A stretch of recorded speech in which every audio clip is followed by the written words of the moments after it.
मेरे पास तो रिपोर्ट तो काफी स्लो की है।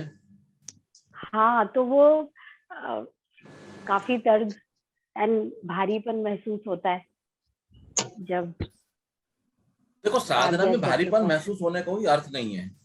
आप अगर ऊर्जा को पकड़ के रखोगे तो वो भारीपन महसूस होगा। उस ऊर्जा को हरी फेंक देना सीखो। खुश रहो बेटे। उस ऊर्जा को फेंक देना सीखो। ये एक ऐसी युक्ति है जिसमें कुछ करना भी नहीं है, लेकिन आप बहुत कुछ कर गुजरते हैं। या तो ये कहना भी गलत है, कर गुजरते हैं। आपको ये जानना होगा कि ऊर्जा को फेंकने की क्रिया में बस ये एक विचार है। गुरुजी पता है प्रणाम। कितनी ब्लॉक ऊर्जा आ रही है? खुश रहो। पता है कितनी ब्लॉक ऊर्जा आ रही है आपकी मेरे पास?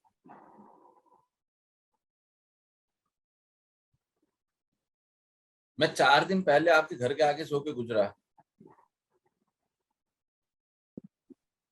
एक हफ्ते में 2 बार। लेकिन बिल्कुल भी ऊर्जा नहीं थी कि आपकी तरफ मुड़ जाऊं।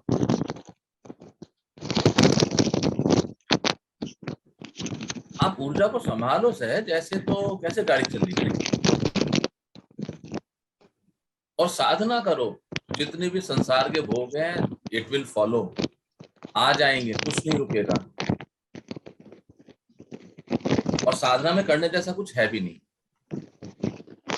सुशीला जी, तबीयत कैसी है? सुशीला जी, मेरी आवाज आ रही है आपको? हाँ जी, आ रही। तबीयत कैसी है आपकी? फर्क है पहले से। फर्क है।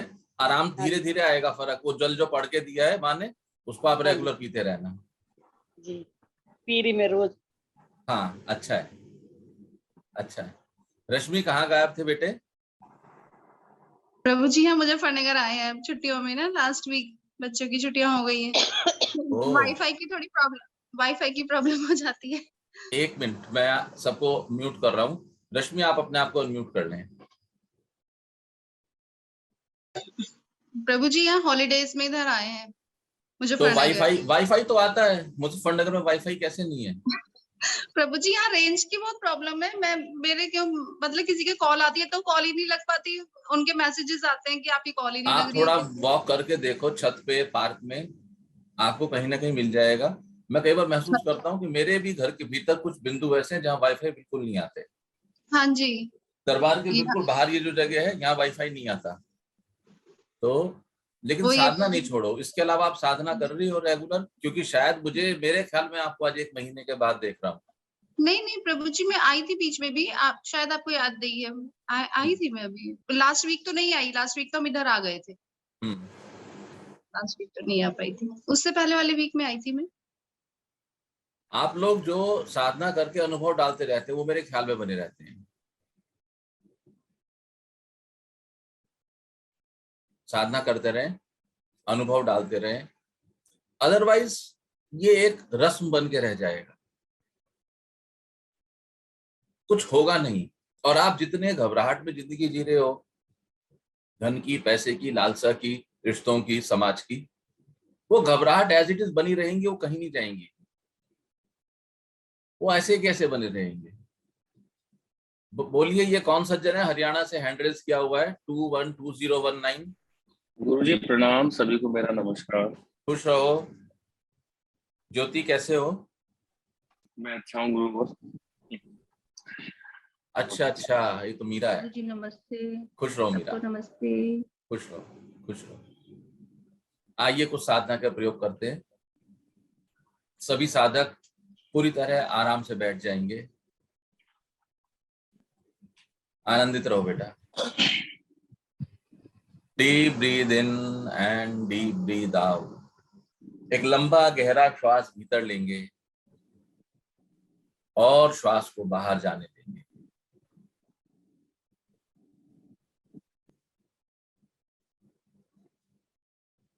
एक और श्वास भीतर,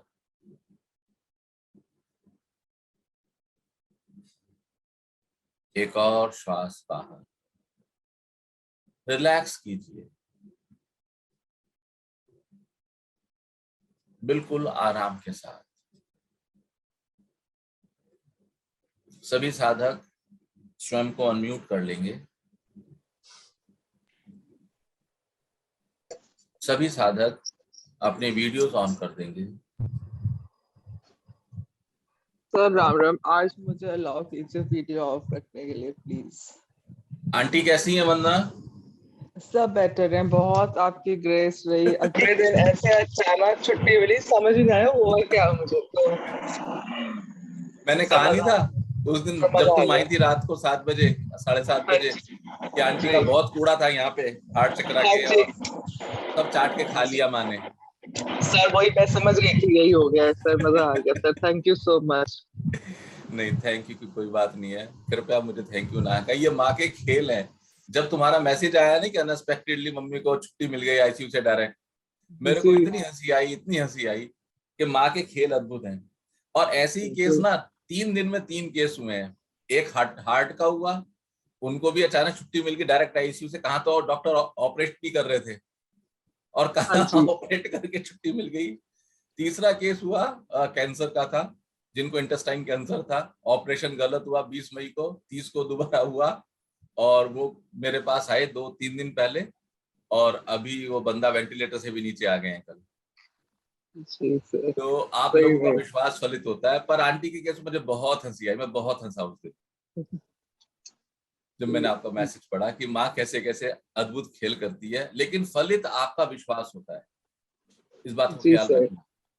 तो इसलिए मेरे को धन्यवाद की कोई आवश्यकता नहीं है, क्योंकि मेरा कोई रोल नहीं है उसमें, पर अच्छा है। सर ये आपका बड़प्पन है, आप चैनल कहें अपने आप को जो भी कहें, बट ऑफ कोर्स आपका रोल तो है ही। वरना चीज को समझ के देखना, एक होता है कारण, एक होता है निमित्त।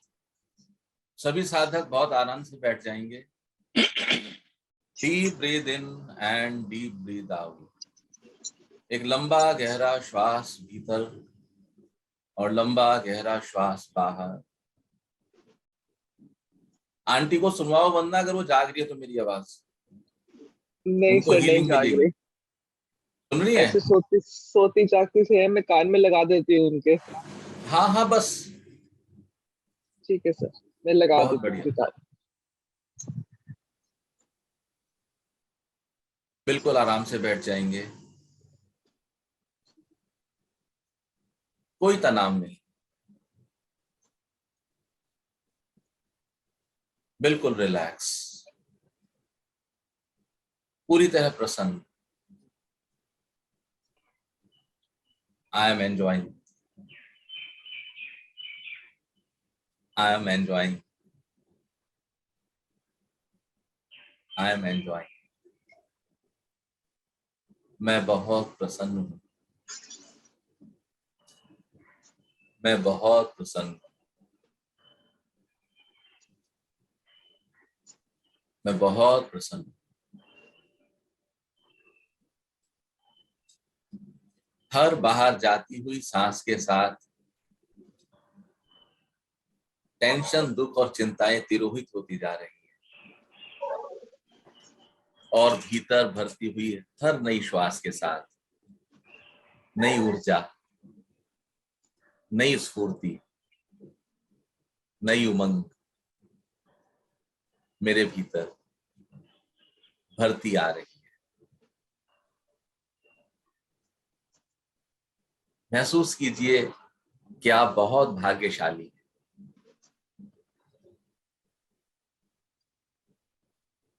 अपने जीवन के वो क्षण जब भाग्य ने आपका साथ दिया, कृतज्ञता से भर दीजिए अपने मन को कि ईश्वर ने न जाने कितने रूपों में आकर, कितने हाथों के माध्यम से मुझे संभाला है। मुस्कुराइए ये सोचकर कि ईश्वर का सानिध्य हर मोमेंट पर मेरे साथ रहा, और इसी ऊर्जा से ऊर्जित होकर लंबी गहरी श्वास भीतर, लंबी गहरी श्वास बाहर। आपकी चेतना आपके सांसों पर है, और आप देख रहे हैं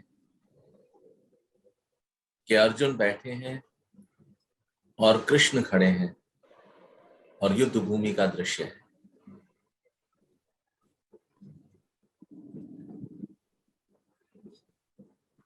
और आज कृष्ण अर्जुन को बता रहे हैं कि अर्जुन, तू तो बस निमित्त मात्र हो जा। ये निमित्त और कारण के मूल भेद को समझ लेने जैसा है। इनमें फर्क है। निमित्त और कारण।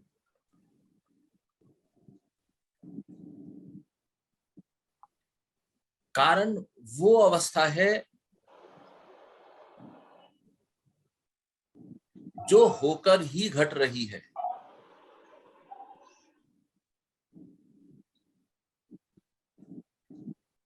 और निमित्त वो अवस्था है जिसके माध्यम से घट रही है।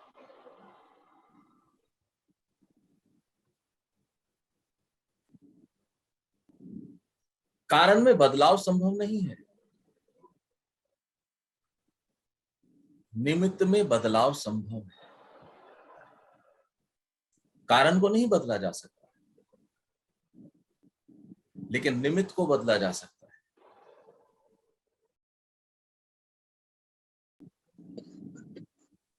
निमित्त को परिवर्तित किया जा सकता है, कारण को परिवर्तित नहीं किया जा सकता। तो कृष्ण कह रहे हैं अर्जुन से कि अर्जुन, ये जितने भी योद्धा अलग अलग रूपों में, भाई, चाचे, मामे, जिस भी रिश्ते में तुम्हें दिखाई पड़ रहे हैं, इन सब की मृत्यु का कारण मैं हूं। ये सब मारे जा चुके हैं। और जब तुमने मेरे विराट स्वरूप के दर्शन किए तो तुमने देखा कि वो सब मेरे जबड़ों में, अर्थात काल के जबड़ों में चूरा हुए दिखाई देते थे।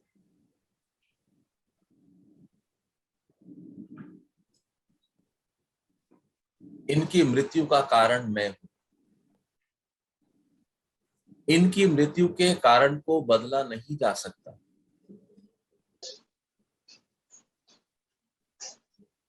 ये पहले से ही मेरे द्वारा मार दिए गए।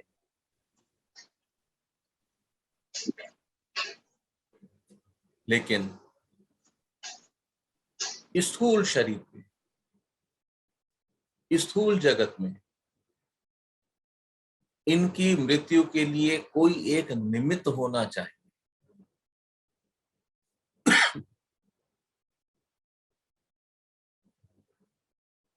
अतः मैं चुनाव करता हूं कि इनकी मृत्यु के लिए आप इसका निमित्त बनिए।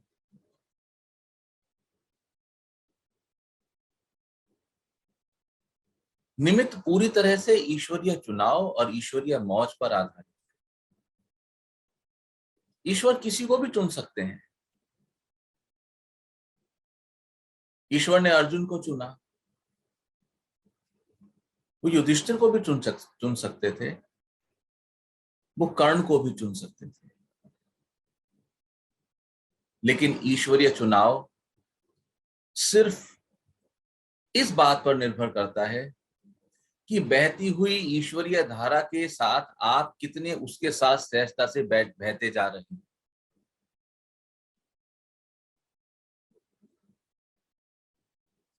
बहती हुई ईश्वरीय धारा के विरोध में कहीं आपकी गति तो नहीं चल रही है।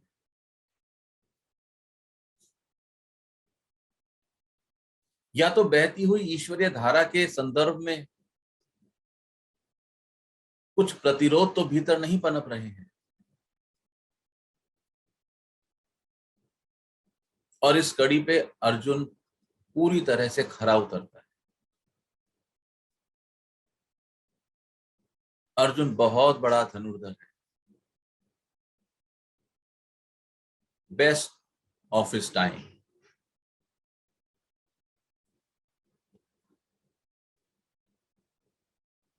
लेकिन अर्जुन इतना सहज है कि जिस समय देश विदेश के सभी योद्धा एक स्थान पर एकत्रित हों तो उसको अपने हथियार नीचे रखने में कोई आपत्ति नहीं। ईगोलेसनेस है। कौन रखता है सबके बीच में अपने हथियार नीचे? आपका जो सर्वश्रेष्ठ हुनर हो और उस हुनर को प्रदर्शित करने का जब अवसर आए और उस हुनर के सभी सर्वश्रेष्ठ विद्वान उस मंच पर आसीन हो, कौन हिम्मत करेगा कहने की कि मैं नहीं कर सकता? ये हिम्मत है अर्जुन, क्योंकि अर्जुन ने धारा के साथ पूरी तरह से बह जाने को चुन लिया है। और जिस क्षण अर्जुन ने चुना कि मैं धारा के साथ पूरी तरह से बह जाऊंगा, तो अब अर्जुन का पूरा केंद्र वो अर्जुन ही हो गया है। धारा के साथ तिनका बहे, तो अब वो धारा के उठती गिरती लहरों का आनंद ले रहा है। और जो घट रहा है वो कतई वर्तमान का हो रहा है। वर्तमान का चल रहा है। और जिस क्षण आप वर्तमान में होते हैं, ठीक उसी क्षण आप ना भूत में होते हैं ना भविष्य में होते हैं। वर्तमान में चलते हुए आप सहज हो जाते हैं तो प्रकट कर सकते हैं, धारा के साथ हो जाते हैं। ये अवस्था चुनी अर्जुन ने, विरोध नहीं किया। ये अवस्था जैसे जैसे आप चुनते जाएंगे, वैसे वैसे आप महसूस करते जाएंगे कि धीरे धीरे आप भी निमित्त बनते जा रहे हैं। निमित्त। तो वंदना इसलिए मैं कहता हूं कि मुझे धन्यवाद देने की कोई आवश्यकता नहीं है। किसी एक कार्य के लिए प्रकृति किसी को भी निमित्त बना सकती है। निमित्त अनेकों हो सकते हैं, निमित्त हजारों हो सकते हैं, लेकिन कारण सिर्फ एक होगा। तो जब भी धन्यवाद उतरे तो सिर्फ उस कारण के लिए उतरे। जब भी धन्यवाद भीतर आए तो मेरे प्रति धन्यवाद आएगा तो गिर जाएगा। मैं हमेशा आप लोगों से आग्रह करता हूं, मुझे धन्यवाद मत कहिए, सॉरी मत कहिए, क्योंकि उसका कोई लाभ नहीं और उससे आपको कुछ हासिल भी नहीं होने वाला।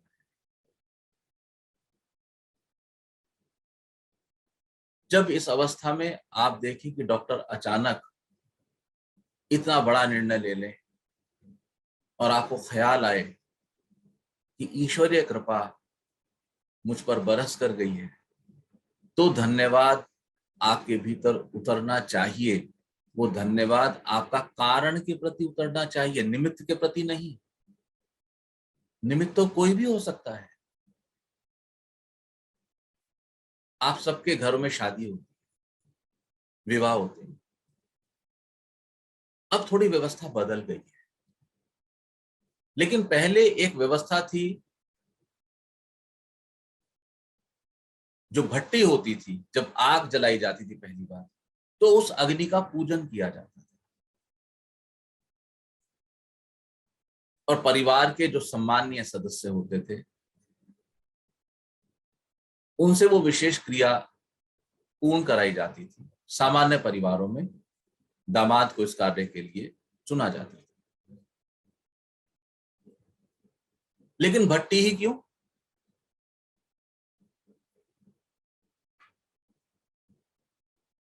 कढ़ाई, भगोना और पारछा क्यों नहीं? क्योंकि यदि कढ़ाई नहीं होगी तो सिर्फ अग्नि का कोई महत्व नहीं है। बेलन भी आके कह सकता है, चकला भी कह सकता है। कि मेरे बिना तो पूरी बेली नहीं जा सकती। चाकू भी कहेगा सब्जी का काटे जाना संभव नहीं है मेरे बगैर।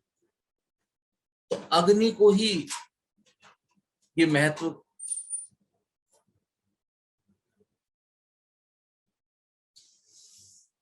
लेकिन जो अग्नि है वो कारण है,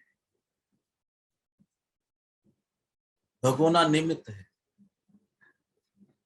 भगोने को बदला जा सकता है, छोटे की जगह बड़ा भगोना हो सकता है, बड़े भगोने की जगह कोई कढ़ाई हो सकती है, बदला जा सकता है, संभव है। कढ़ाई के स्थान पर पारछे का प्रयोग किया जा सकता है, चाकू के स्थान पर कोई और तेज धारदार वस्तु का प्रयोग किया जा सकता है, चकले के स्थान पर कोई लकड़ी का पटरा भी चलेगा। ये निमित्त है, लेकिन कारण सिर्फ अग्नि है। कारण और निमित्त के भेद को जानो, और कारण और निमित्त के भेद को जानकर वंदना, उसके बाद धन्यवाद उतरने दो अपने भीतर। क्योंकि जब भी आप निमित्त के प्रति, धन्यवाद के प्रति उतरेंगे, आप उस समय गहनतम चूक कर रहे हैं, आप संसार में उतर रहे हैं, और ठीक इस क्षण आप संसार को पकड़ लेने की चेष्टा करेंगे। ये मुक्ति का मार्ग नहीं है। मैं अकारण नहीं समझाता आपको कि धन्यवाद मत दो मुझे, ये व्यवस्था से गलत है। विधि की शक्ति से कार्य हो रहा है, ये विधि की मौज है। और जो कारण शक्ति है, जो कारण है, वो चाहे तो हमें किसी को प्रयुक्त किए बिना स्वयं सब कार्य कर देने में सक्षम है। तो ठीक उस क्षण जब हम निमित्त के प्रति धन्यवाद जो करते हैं, तो हमारा केंद्र निमित्त हो जाता है। और जीवन की महानतम चूक यहां पर होती है साधकों के और मानवों के द्वारा। दृष्टि चूक हो गई, ये दृष्टि चूक गई। ठीक उस क्षण जब मेरे जीवन में कुछ अद्भुत घटित हो रहा है और पर्दे के पीछे वो मौजूद है, यदि उस क्षण मैं अपनी दृष्टि को उस पर्दे पर टिका दूं तो पर्दा खुल सकता है। लेकिन ठीक उस क्षण मैं दृष्टि को पर्दे पर ना टिका के जिस सांसारिक यंत्र के माध्यम से कार्य हो रहा है, मैं उस यंत्र पे अपनी चेतना को टिका दूं तो चूक हो सकती है। इतिहास है इन चूकों, इतिहास है। चुक गए थे गोस्वामी जी, चुक गए थे, फिर गुरु कृपा बनी तो मार्ग प्रशस्त हुआ। इसलिए मैं आप सबको सदैव निवेदन करता हूं कि कृपया धन्यवाद ना दें, सॉरी ना कहें। ये संसार है, ये तहजीब है, हमें इसकी आवश्यकता नहीं है।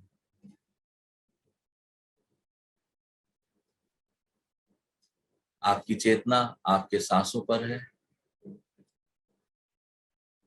और आप अपनी भीतर उतरती और बाहर आती हुई सांसों को देख पा रहे हैं। कुछ क्षणों के लिए सभी साधक मौन का अवलंबन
आपकी चेतना आपकी सांसों पर है।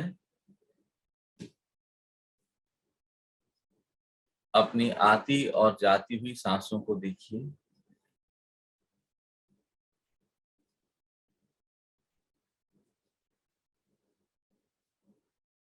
एक और श्वास आपके भीतर उतरा, एक और श्वास बाहर की ओर।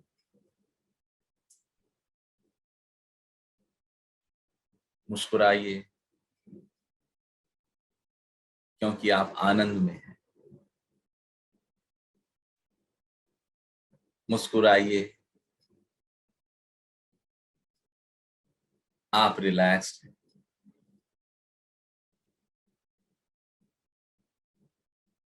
मुस्कुराइए। मुस्कुराने के लिए किसी कारण की जरूरत नहीं। धीरे से अपने हाथों की उंगलियों के पोरों को हिलाएंगे। अपने पैर के पंजे की अंगुलियों को हिलाएंगे। हथेलियों और कोहनी को हिलाएंगे। हौले से कंधों को हिलाएंगे।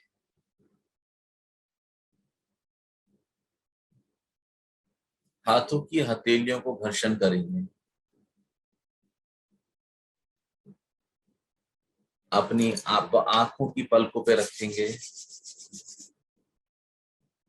चेहरे पर,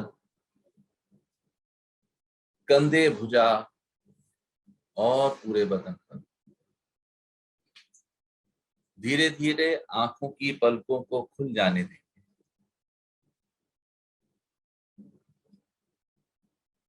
आंखों की पलकों को खुल जाने दें।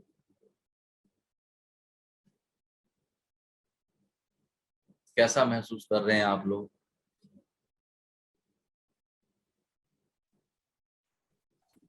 अनम्यूट करके बोलिए, जो बोलना चाहते हैं अनम्यूट करके बोलिए।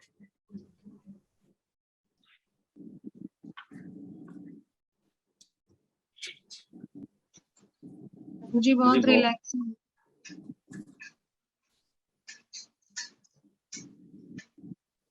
कोई साधक कुछ कहना या पूछना चाहते हैं?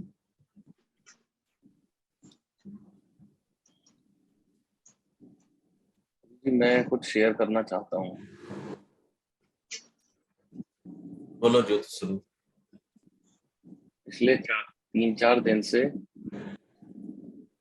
आपका एक ये जो वीडियो मैं सुनता हूँ वो मैंने उसमें सुना, और थोड़ा गहराई से जब सुना, मार्गी मंजिल है, तो जिसमें आप नहर और नदी का की डिटेल बता रहे थे, तो मुझे लगा कि मेरी एक पहेली और गुत्थी सुलझी है आज।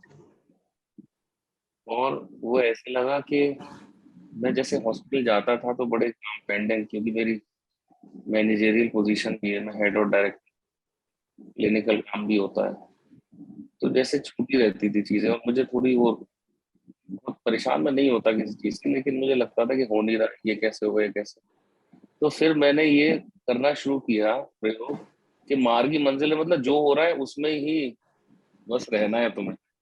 और जैसे आज आपने बोला अर्जुन वाली बात के वर्तमान में रहने वाली बात, ये मार्ग में रहना मतलब आपने, मुझे ऐसा फील हुआ कि मुझे वर्तमान में धकेल दिया कि तुम यहाँ रहो, ये जगह है तुम्हारी, ना तुम्हें पीछे सोचना है ना आगे सोचना है। तो मुझे 2-3 दिन से, मतलब जैसे मैं हॉस्पिटल में कामों को अपना एग्जीक्यूट करता हूँ, तो रिलैक्स होके और पूरे मन से तन्मयता से बड़ा अच्छा लगता है मुझे, और हो जाता है ऐसा मुझे लग रहा है, ऐसा मैंने ये अनुभव मैं कर रहा हूँ।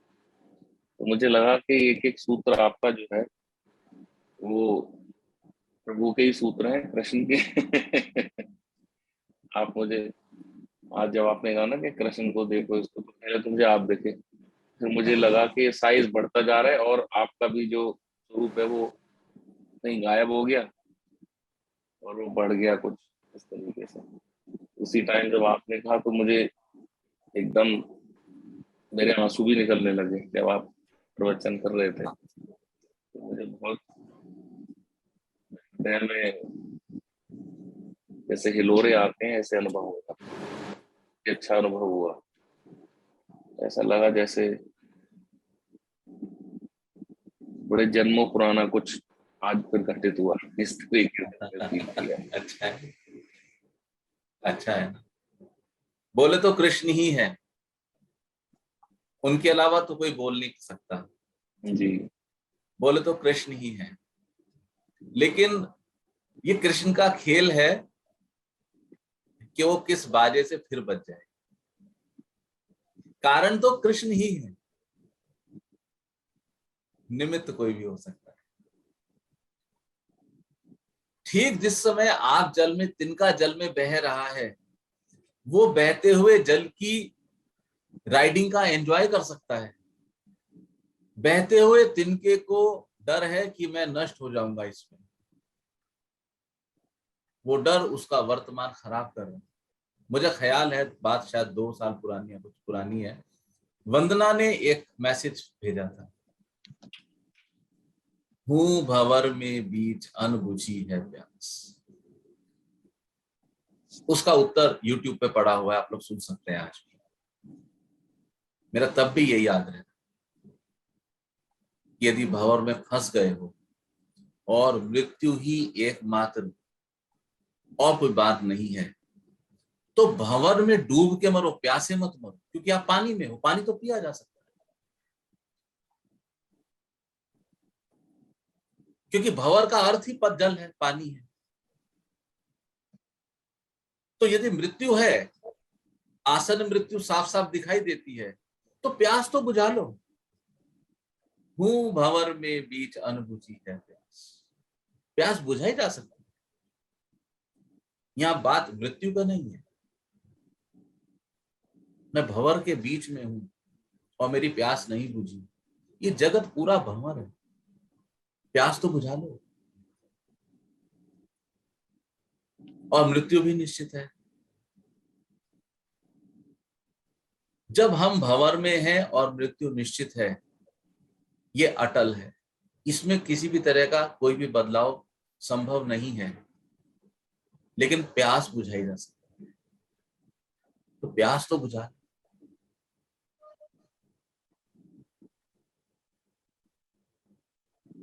थोड़ी अपनी दृष्टि को गहरा करना शुरू करो, निमित्त को मत पकड़ो।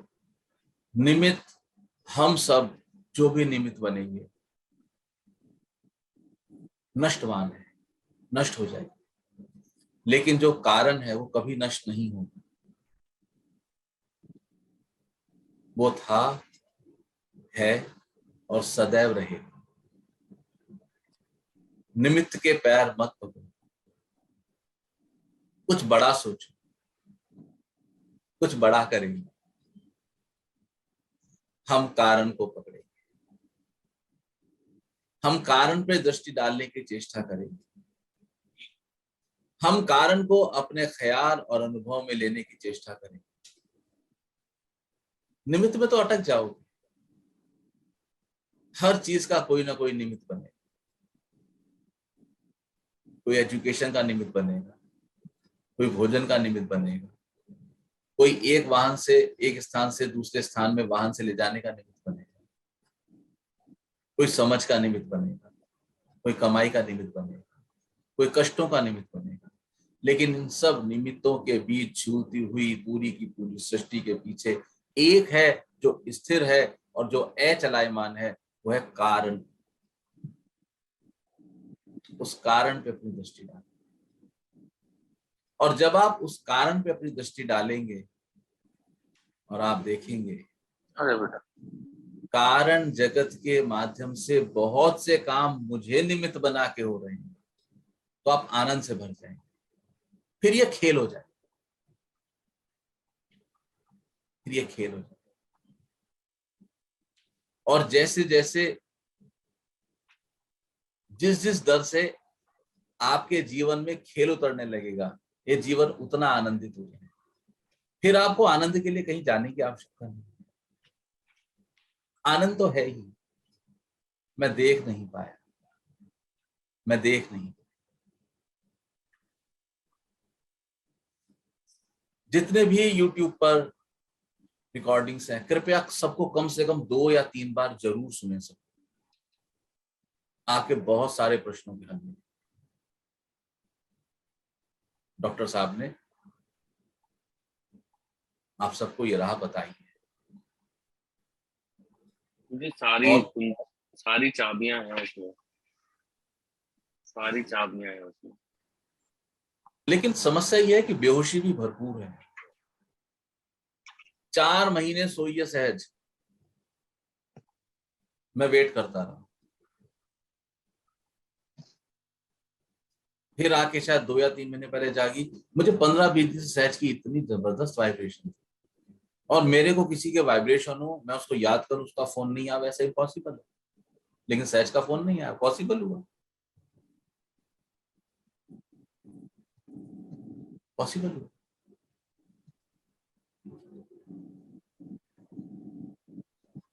यानी कि कनेक्शन में कुछ गड़बड़ आ गई।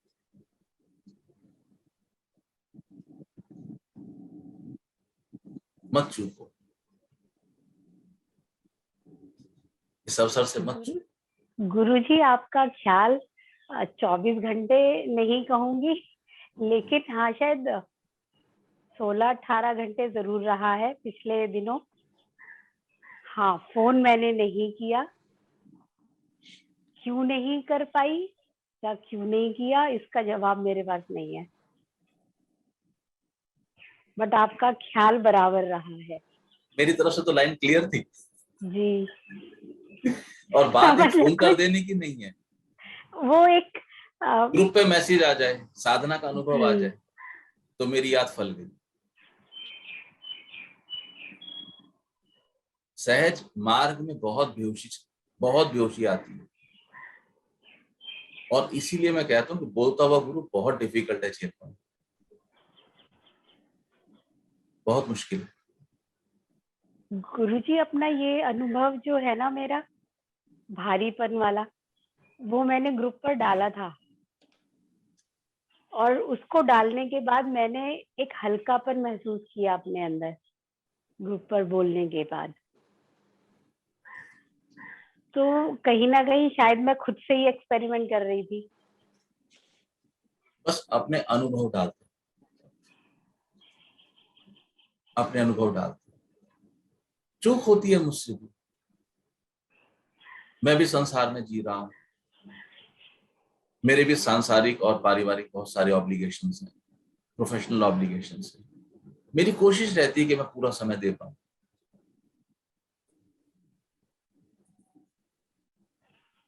मैं बच के निकलना चाहता था ज्योति स्वरूप के प्रश्नों से, और मैंने आराम से टाल दी थी बात कि हमारा जब सेशन होगा तब बात करेंगे, लेकिन ये नहीं रुके। तो फिर क्या हुआ, मजबूरी मुझे समय निकाल के देना पड़ा। जो बच्चा ज्यादा हल्ला मचाता है माँ उसको समय दे देती है,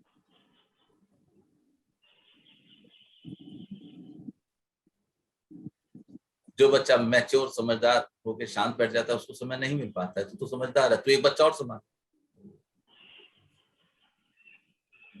बिल्कुल बालक बन जाए, बिल्कुल बालक बन जाए। साधना बिल्कुल मत छोड़ो, रेगुलर करो, ठीक है। और कोई साधक? सर मैं।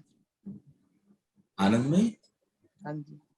आनंद में बोलो, किधर हो बेटे, दिखाई नहीं। हाँ हाँ बोलो, जोर से बोलो थोड़ा। सर मुझे जब ध्यान करते हुए ऐसा लगा कि जैसे मैं कहीं बहुत बड़ी जगह पे हूँ। जोर से बोलो बेटे, आवाज कम आ रही है। सर मुझे ध्यान करते हुए ऐसा लगा कि जैसे मैं बहुत बड़ी जगह पे हूँ।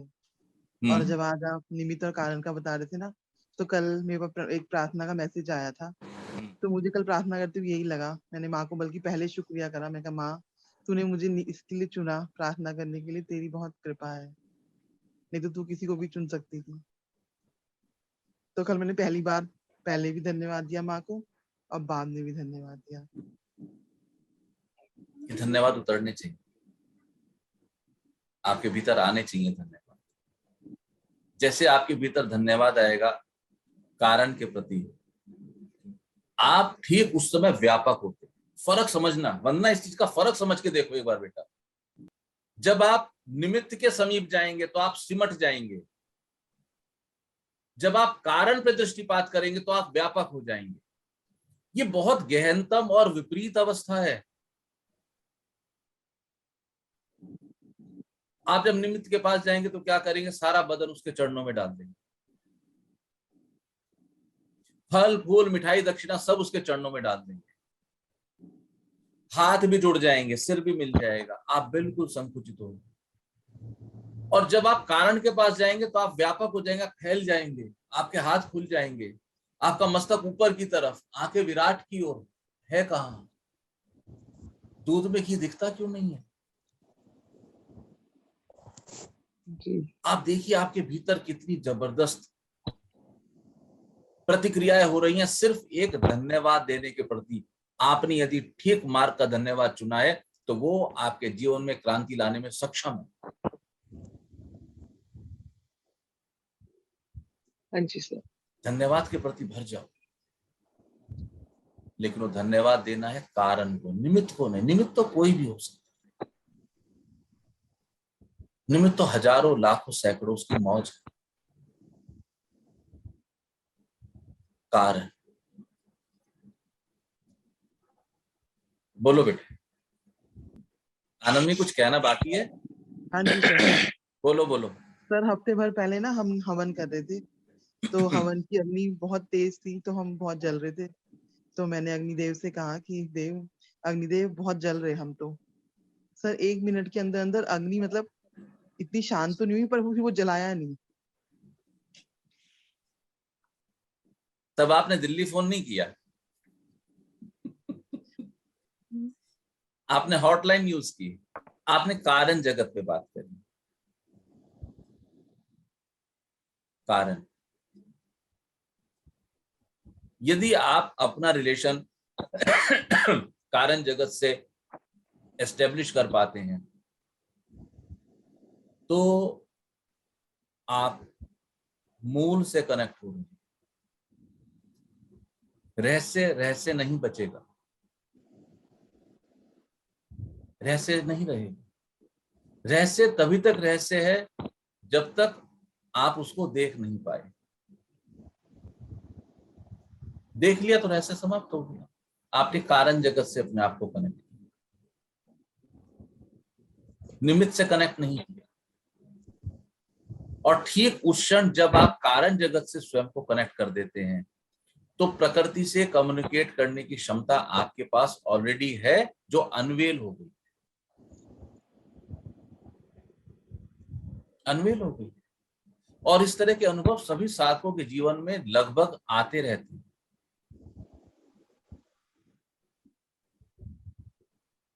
इन प्रयोगों को आगे बढ़ाओ। जब आप अग्निदेव को प्रार्थना करें कि मुझे तपिश महसूस होती है, और इसके परिणाम स्वरूप कुछ ही क्षणों में आप देखें कि अग्नि ने अपना स्वरूप मध्यम कर दिया है, तो क्या आश्चर्य है कि जब दशरथ हवन करें तो अग्निदेव स्वयं भविष्यान लेके प्रकट ना हो जाए। ये कोरी कल्पना नहीं है, बातें नहीं। हमें कल्पना, हमें बातें, हमें अंधविश्वास इसलिए लगते हैं क्योंकि वो हमारे अनुभव में नहीं है और तर्क की कसौटी पर खरे नहीं पर उतरते, क्योंकि हम उतने तर्कातीत हो चुके हैं कि तर्क के परे जाने की हमारी क्षमताएं समाप्त हो चुकी है, कुंद हो चुकी है। आपके शास्त्र में लिखी एक एक बात अनुभव की बात है, क्योंकि वो कृष्ण बोल के गए। कुछ कह रहे थे वंदना? हाँ जी सर, मैं ये कह रही थी कि वो कारण और निमित्त का जो आपने सब भेद समझाया सर, वो बहुत अच्छे से समझ मुझे आ भी गया था पहले भी, बट हाँ अब बिल्कुल क्लैरिटी है। तो मैंने जितना धन्यवाद कारण को दिया उतना ही मेरे धन्यवाद निमित्त यानी कि आपके लिए निकल रहा था सर। तो बस मैं ये कहना चाह रही हूँ कि और एक वो जो मैं सोशल प्रोटोकॉल वो मेरे अंदर धन्यवाद कूट कूट के भरा हुआ सर, वो निकलता Very रहता good. है। ये है प्रॉब्लम, ये है सोशल प्रोटोकॉल, और ये है ईमानदारी। साधना में ईमानदारी बरतना। हम तो जी 8-5 पे बैठे थे, 9-5 फुट के ईमानदारी से बता दिया, नहीं, ये ईमानदारी है। और मैं इसको हमेशा कहता हूं कि ये तहजीब है। हमें साधना में सांसारिक तहजीब नहीं चाहिए। सम्मान, जो कुछ प्रोटोकॉल्स हैं, जो थोड़े बहुत नियम है, उनको फॉलो करेंगे। जीव के होने का सम्मान, बस इतना बहुत है। तहजीब नहीं चाहिए। इस तहजीब की कीमत नहीं लगेगी साधना के मार्ग पे, ये कीमत लगेगी आपके संसार में। तो तहजीब के नोट रखो और आप ये खूब लुटाओ संसार में, लोग आपको संत मानने लगेंगे। लेकिन ये करेंसी यहां नहीं चलेगी। यहां सिर्फ मानवीय गरिमा का सम्मान, वो उतना ही चाहिए, उसके अधिक नहीं चाहिए। और ठीक इस समय जब मैं आपके धन्यवाद स्वीकार करने शुरू कर दूं, इससे बड़ा अन्याय और अत्याचार कोई हो ही नहीं सकता दोनों पक्षों पर। आपके प्रति मैं समझा के आया हूं अभी पीछे, और मेरे प्रति जब इतने धन्यवाद मेरे पास आएंगे तो ये मानवीय मन कहीं ना कहीं स्वयं को रेस्पॉन्सिबल मानने लगता है। और किसकी एंट्री होती है स्टेज पर? अहंकार बाबा की। आ जाएगा कहीं ना कहीं से, सूक्ष्म रूप में आ जाएगा, पता ही नहीं चलेगा। इतने लोग कह रहे हैं काम हो रहा है, काम नहीं।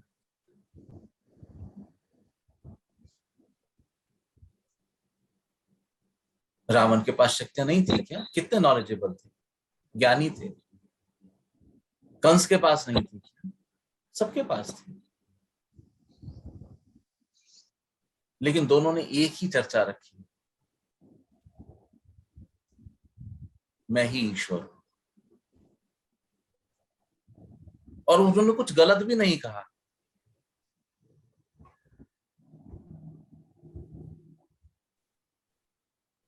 ईश्वर तो हम सभी लोग हैं, लेकिन दूध और घी में फर्क है। दूध को घी तक की यात्रा करनी पड़ेगी। दूध को कोई कष्ट थोड़ी है, थन से निकला और दूध। लेकिन कष्ट तो दूध से घी की यात्रा में। मीठे दूध को जमाया जाएगा, उसकी लिक्विड फॉर्म को सेमी सॉलिड फॉर्म में कन्वर्ट कर दिया जाएगा, और उसके बाद उसको मथानी से मथा जाएगा, उसके एक एक कलपुर्जे को तोड़ दिया जाए,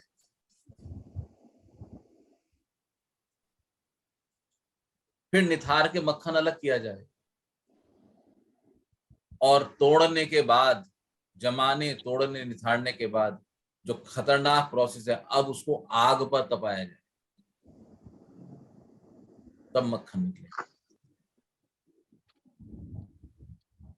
इसके थ्रू होके गुजरना पड़ेगा, यही साधना है, नहीं तो घी का कुछ नाम भी नहीं। लेकिन छोटे छोटे सूत्र जो मैं आप लोगों को बताता चलता हूं, उनको ख्याल में लो, उनके अकॉर्डिंगली अपना मार्ग निर्मित करो, और पुनः पुनः सुनो। जितने भी मेल हैं, वो जब ऑफिस जाते हैं तो लगभग उनके पास काम नहीं है, ड्राइवर है तो सुन सकते हैं लगा के। लेडीज भोजन बनाते हुए सुन सकती हैं। ऐसे अपने समय का सदुपयोग करो और अपने जीवन को यहीं परिवर्तित करो।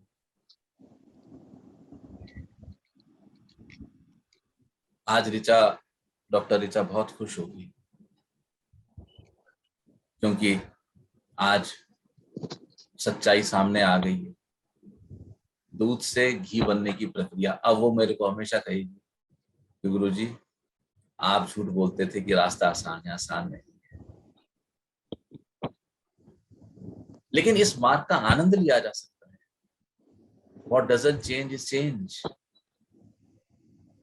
मैं दूध का दूध रह जाऊं, या तो मैं दूध के बाद दही होने का, छाछ होने का, मक्खन होने का और घी होने का अनुभव लेके गुजरूं, तो कितना सुंदर लगे। समय हो रहा है, कोई साधक कुछ कहना चाहते हैं? सर मैं एक बात और कहना चाहती हूँ।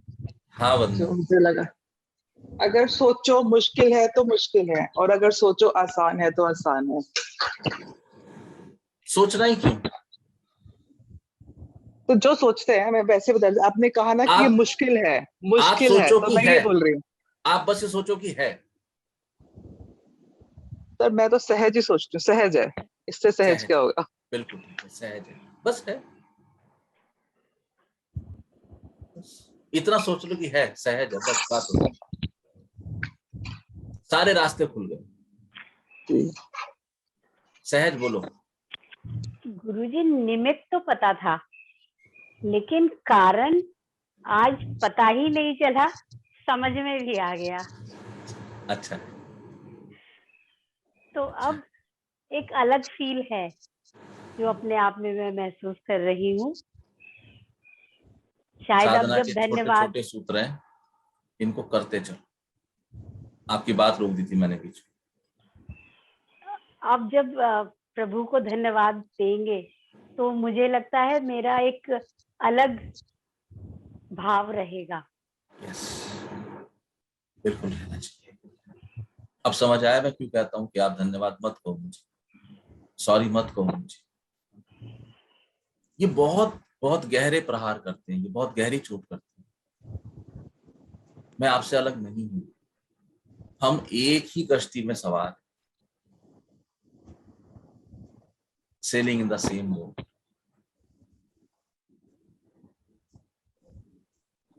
ठीक है, टाइम भी हो रहा है।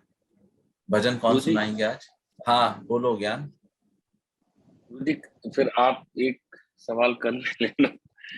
एक वो जो रिकॉर्डिंग वाला था ना, जो ऋचा ने शेयर किया था, कि जब हम करते हैं, कोई ध्यान की अवस्था में जाते हैं और वो हम रिकॉर्डिंग करने की कोशिश करने लगते हैं, उससे कैसे बचा जाए? कर लें उसको, आज समय भी हो रहा है। हाँ जी जी। कल उसको लेना, उसको वापस फॉरवर्ड कर देना, मुझे ख्याल नहीं आ रहा, कुछ था तो सही वो। अच्छा याद आ गया, कि जिस अनुभव लेते हैं उसमें रिकॉर्डिंग स्टार्ट कर देते हैं। करेक्ट, हाँ जी, करते हैं, कल चर्चा की। ठीक है। भजन कौन सुनाएंगे?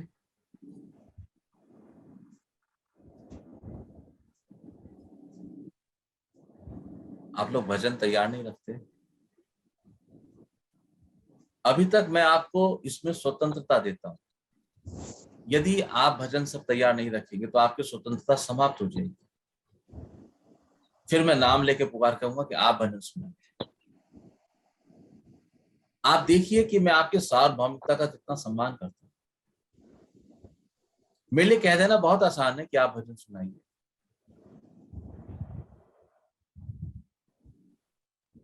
हर साधक कल से एक भजन तैयार रखेंगे।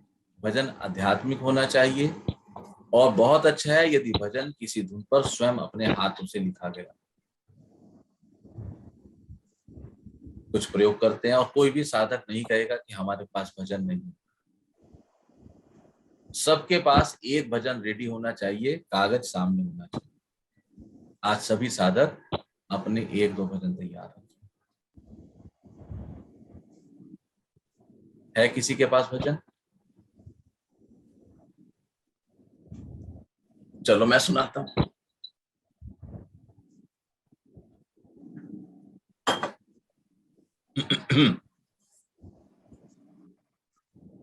ऐसा अवसर हमें दिया श्री राम ने, मानव बनाया हमें प्रभु सुख धाम ने। ऐसा अवसर हमें दिया श्री राम ने, मानव बनाया हमें प्रभु सुख धाम ने। ऐसा अवसर मिला करता है जीव को कभी कभी, कभी कभी, कभी कभी, कभी कभी, कभी कभी, कभी कभी, कभी कभी, कभी कभी। त्याग कर देना है तुझे इस देह का, मानव शरीर से अकारण स्नेह का। गाना शुरू कर राम नाम इस जीव से, अभी अभी, अभी अभी, अभी अभी, अभी अभी, अभी अभी, बस अभी, अभी अभी, बस अभी। हाथों में है जिसके कटीला धनुबान रे, मुखड़े पे जिसके मधुर मुस्कान रे। जिस पे नछावर है कोटि कोटि काम रे, छवि के निधान कल्याण प्रभु राम रे। क्यों ना फिर मन में बसाऊं हाय प्रभु की, वो ही छवि, वो ही छवि, वो ही छवि, वो ही छवि, वो ही छवि, वो ही छवि।